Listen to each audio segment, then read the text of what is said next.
Hello guys, my name is Guilherme and today I'm going to answer a very common question that they ask me.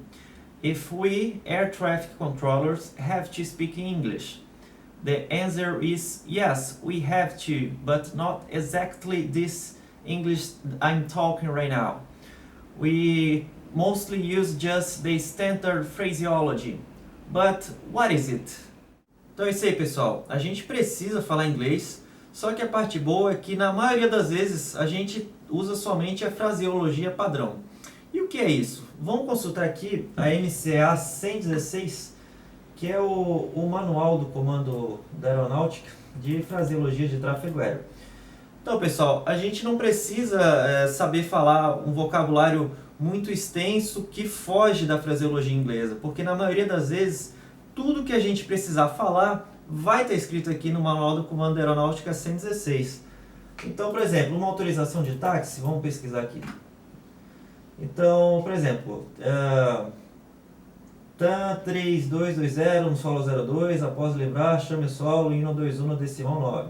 Então, a gente já sabe que para falar isso, já está tudo padronizado aqui nesse manual. TAM 3320 on the ground at 02, after vacating the runway, contact ground 121.9.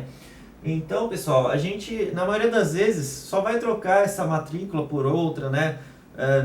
Uma fraseologia ou outra a gente vai trocar, mas tudo vai estar padronizado aqui na MCA 116. Então, não é exatamente um inglês completo assim. Obviamente que em algumas situações nós precisamos sair do que está padronizado aqui. Ah, Guilherme, mas existem aeronaves dos Estados Unidos que pousam no Brasil? Sim, existem aeronaves da Argentina, do Chile, da África, enfim, aeronaves do mundo todo pousam em vários locais do mundo todo. E para isso é utilizada uma linguagem que é a língua inglesa. Então, tanto pilotos brasileiros às vezes querem treinar a fraseologia inglesa, eles chamam a gente em inglês para treinar. Então, a gente necessita saber a fraseologia padrão inglesa. Como eu já havia comentado no vídeo anterior sobre a nossa formação, né, a gente tem uma formação bastante extensa no inglês e, além disso, nós temos um teste chamado EPLIS, que é o Exame de Proficiência em Língua Inglesa do CICEAB. O que é o CICEAB? É o Sistema de Controle do Espaço Aéreo Brasileiro. Quem aqui já ouviu falar no teste ICAO? Bom, pessoal, o teste ICAO é um teste para pilotos que mede a proficiência de língua inglesa, em que o nível mínimo para atingir a proficiência operacional é o nível 4. Então, quem conhece o ICAO certamente vai achar o EPLIS muito parecido. E mede a proficiência do controlador na língua inglesa de fraseologia padrão. Afinal, como que é o EPLIS? Bom, eu vou convidar os senhores a acessar comigo o site do EPLIS, eplis.ice.gov.br, é de caráter público. Então, lá há vídeos de demonstração do EPLIS, só que eu vou só comentar rapidamente para o vídeo não ficar muito longo como que é esse teste. Bom, pessoal, o EPLIS ele é composto de duas fases, né? A fase 1 é um quiz com 30 questões, em que para a gente passar para a fase 2 nós temos que acertar 21 questões, ou seja, tirar 7. Então a gente vem aqui no site do EPLIS, né? E aqui tem vídeo de demonstração do exame. Porém, a gente pode ter um exemplo, né? Como que é, né? Esse quiz foi retirado do site do EPLIS. Então vamos lá, a gente na primeira fase tem 30 áudios, nós temos que ouvir 30 áudios e explicar o que está acontecendo. Vamos pegar aqui um exemplo bem rapidinho, né? Só para ver como que é mais ou menos essas questões. Dublin, American 116. American 116, go ahead. Yes, sir. We'd like to proceed to the gate area. Is there going to be a gate or a stand available for us? Hey, firm, yes, there is a stand available. Ground frequency 121.8 will have taxi instructions and parking position. 21.8, American 115. Então, pessoal, vocês entenderam? Então aqui o piloto está solicitando, né, ir para a área dos portões. Então os áudios são mais ou menos nesse estilo, alguns com mais dificuldade de ouvir, né, dificuldade de listening, outros são mais tranquilos. Então a gente tem que acertar 21 questões para passar para a próxima fase. Então, senhores, se o controlador de tráfego aéreo ele passou na primeira fase, conseguiu acertar as 21 questões pelo menos, ele vai para a segunda fase, que é a entrevista, né?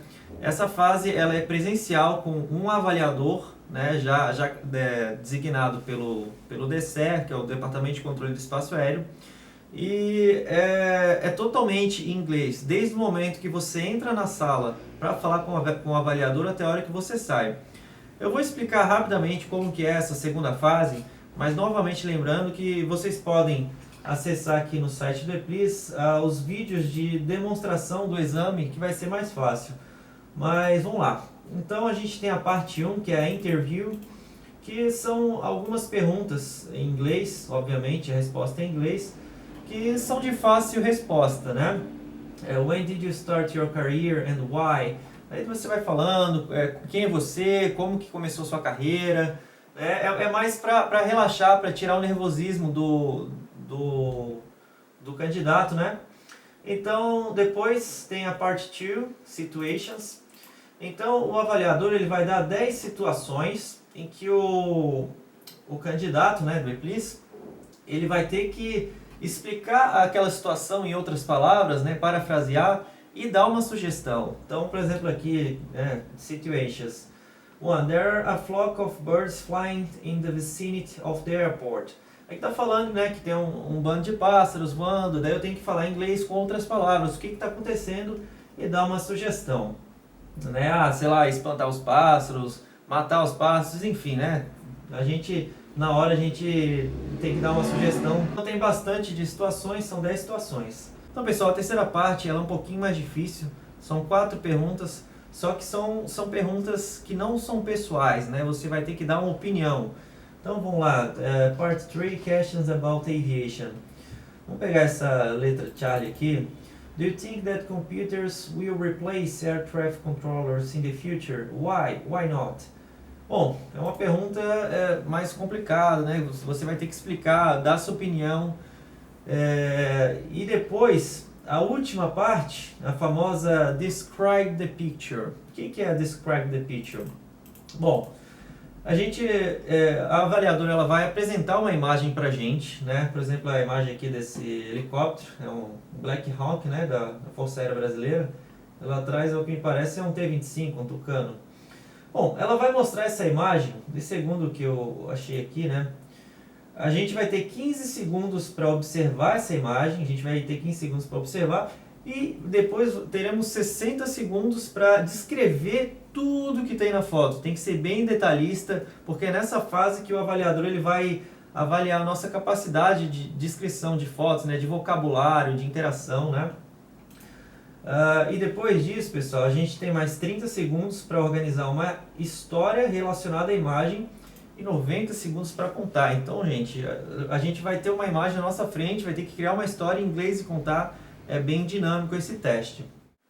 Bom, e como que é a avaliação do teste? Vamos voltar aqui, pessoal. Eu tirei um print da minha avaliação. Após o teste, nós recebemos a pontuação que vai de 1 a 6 em alguns aspectos.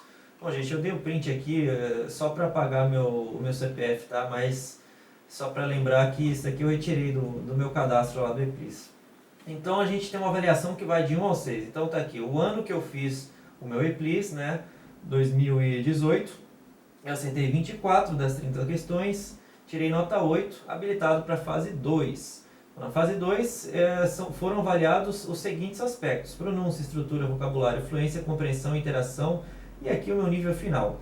Então, só lembrando que assim como o teste dos pilotos, essa avaliação é sempre avaliada pela nota mais baixa.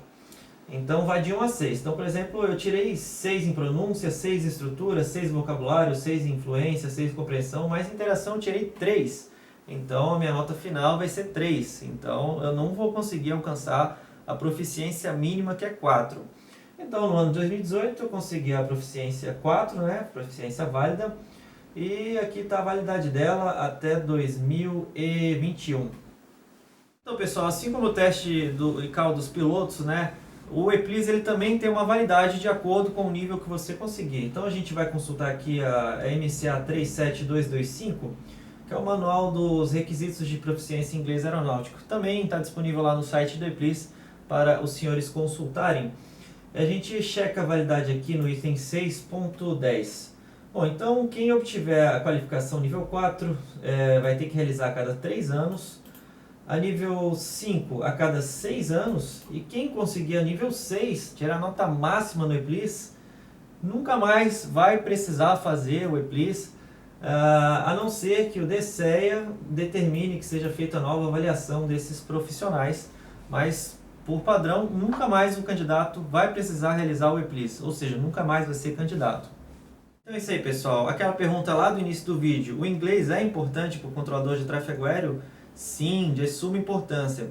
Inclusive, na maioria dos órgãos de controle de tráfego aéreo, existe uma seção especializada em inglês aeronáutico, onde há controladores, professores de inglês, que geralmente dão vários treinamentos para outros controladores de tráfego aéreo, aplicam cursos. A gente sempre está realizando cursos para controlador de tráfego aéreo com relação ao inglês aeronáutico, é de suma importância. Então quem tem alguma dúvida pode perguntar aí embaixo. Muito obrigado por assistir esse vídeo, até a próxima.